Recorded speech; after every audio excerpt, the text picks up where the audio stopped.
Yang pertama itu mengenai tentang sejarah psikologi agama.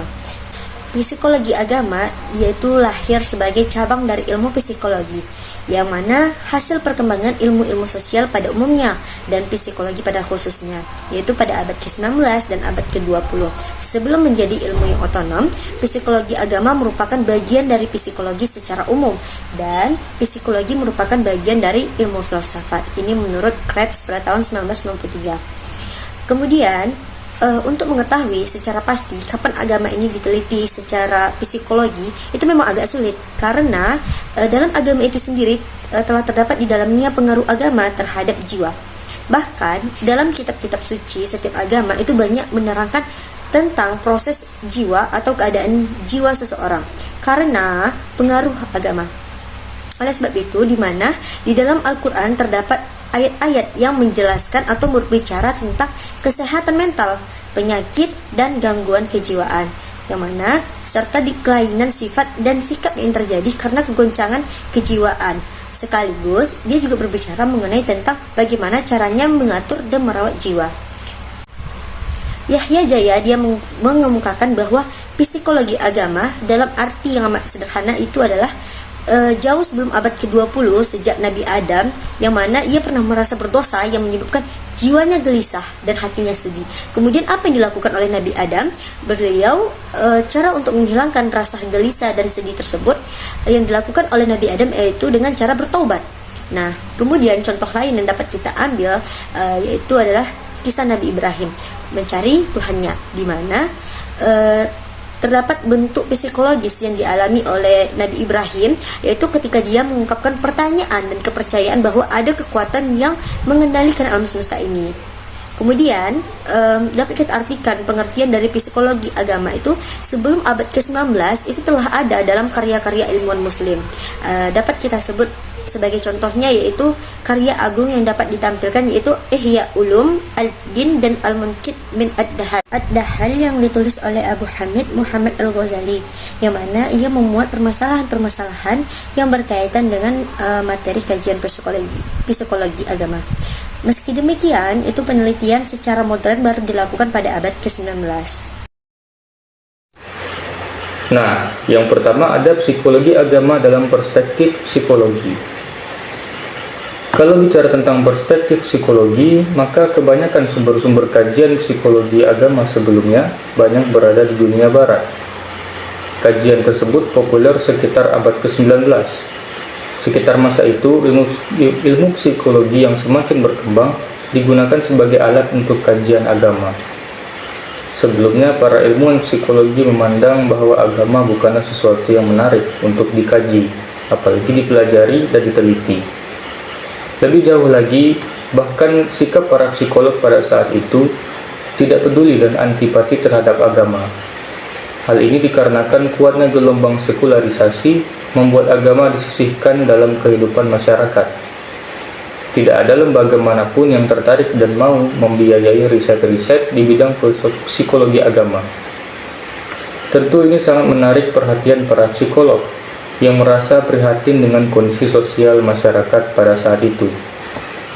Sehingga dicobalah kajian mengenai psikologi agama pada saat kehidupan beragama mulai banyak diminati kembali oleh masyarakat dengan masuknya pengaruh dari tradisi timur. Nah, pada saat itu pula lah perkembangan psikologi agama mulai bangkit kembali. Sejak saat itu agama mulai diakui oleh para psikolog di dunia. Kajian-kajian psikologi agama tidak hanya terbatas pada masalah-masalah yang menyangkut kehidupan beragama secara umum, namun juga secara khusus. J.B. Pratt misalnya mengkaji mengenai kesadaran beragama melalui bukunya The Religious Consciousness pada tahun 1920. Dame Julian yang mengkaji tentang wahyu dengan bukunya Revelation of Divine Love di tahun 1901. Nah, selanjutnya yang kedua yaitu perspektif Islam. Psikologi agama dalam perspektif Islam atau bisa dibilang di dunia timur, khususnya wilayah-wilayah kekuasaan Islam, terdapat banyak tulisan-tulisan yang memuat kajian tentang hal serupa, yaitu psikologi agama. Namun belum sempat dimasukkan ke dalam disiplin ilmu. Ada beberapa penyebab mengapa tulisan-tulisan tersebut tidak dijadikan sebagai disiplin ilmu. Di antaranya yang pertama, dimulai dari masa kemunduran negara-negara Islam. Di saat perekonomian mulai mengalami stagnansi, perhatian para ilmuwan terhadap kepentingan pengembangan ilmu pengetahuan mulai menurun. Lalu disusul dengan kemunduran di bidang politik, dengan negara-negara barat menjadi negara yang modern, sehingga negara-negara Islam kalah saing dengan negara barat. Dengan demikian, negara-negara Islam yang seharusnya mengutamakan kemajuan ilmu pengetahuan dan mengatasi penjajahan barat malah disibukkan dengan permasalahan politik pada masa itu. Yang kedua, para ilmuwan barat kurang menghargai karya ilmuwan muslim dengan sifat kurang terpuji mereka, para ilmuwan barat tersebut, terutama setelah kemunduran negara Islam. Karya-karya ilmuwan muslim diidentikan dengan ilmu-ilmu yang murni agama Islam atau filsafat, bukan mengarah pada psikologi, karena ditulis oleh para ilmuwan yang di zamannya dikenal dengan sebutan keagamaan seperti mufassirin atau ahli tafsir, muhaddisin atau ahli hadis, fuqaha atau ahli fiqih, ataupun ahlul hikmat atau filosof. Dan yang keempat, terjadinya pemusnahan karya ilmuwan muslim sejak penyerangan bangsa Mongol ke pusat peradaban Islam yaitu Baghdad dan kekalahan Islam di Andalusia. Dengan demikian tidak mengherankan jika ilmu-ilmu modern termasuk psikologi agama tumbuh dan berkembang sebagai sebuah disiplin ilmu yang independen yang diakui terinformasikan sebagai produk ilmuwan barat. Dan baru setelah negara-negara Islam bebas dari kurungan para penjajah barat, secara bertahap muncul karya-karya ilmuwan muslim. C. Sejarah psikologi agama di Indonesia. Kajian tentang psikologi agama mulai muncul dan diminati orang, bahkan telah dimasukkan dalam materi pendidikan di fakultas-fakultas di lingkungan perguruan tinggi. Perkembangan psikologi agama dipelopori oleh tokoh-tokoh yang memiliki latar belakang profesi ilmuwan, agamawan, dan bidang kesehatan.